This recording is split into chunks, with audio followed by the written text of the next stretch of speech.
हर हर महादेव। आज की कहानी है, घर में एक बेटी ज़रूर होना चाहिए। दोस्तों, आजकल लोग बेटी पैदा नहीं करते, लेकिन बेटी होना कितना अच्छा है आज जानते हैं। घर में एक बेटी ने जन्म लिया।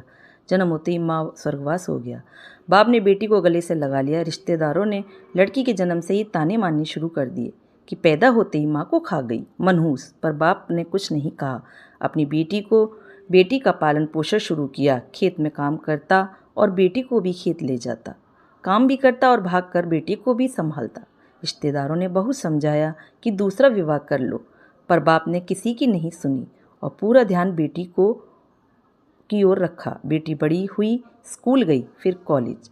हर क्लास में फर्स्ट आई। बाप बहुत खुश होता, लोग बधाइयाँ देते। बेटी अपने बाप के साथ खेत में काम करवाती, फसल अच्छी होने लगी। रिश्तेदार ये सब देखकर चिढ़ गए। जो उसको मनूस कहते थे, वो सब चिढ़ने लग गए। लड़की एक दिन अच्छा पढ़ लिख कर पुलिस में एसपी बन गई। एक दिन किसी मंत्री ने उसको सम्मानित करने का फैसला लिया और समागम का बंदोबस्त करने के आदेश दिए। समागम उनके ही गांव में रखा गया।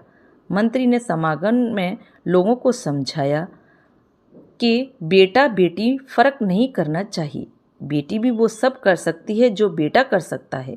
भाषण के बाद मंत्री ने लड़की को स्टेज पर बुलाया और कुछ कहने को कहा। लड़की ने माइक पकड़ा और कहा, मैं आज जो भी हूँ अपने बाबुल पिता की वजह से हूँ, जो लोगों के ताने सहकर भी मुझे यहाँ तक ले आए। मेरे पालन पोषण के लिए दिन रात एक कर दिया।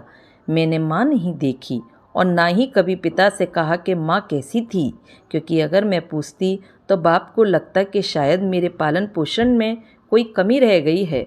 मेरे लिए मेरे पिता से बढ़कर कुछ नहीं। बाप सामने लोगों में बैठकर आंसू बहा रहा था।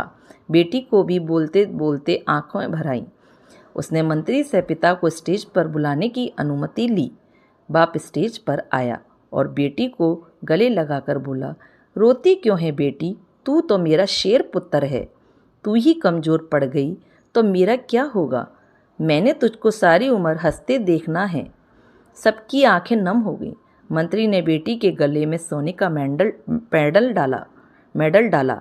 लड़की ने मेडल उतारकर बाप के गले में डाल दिया। मंत्री ने बोला, ये क्या किया?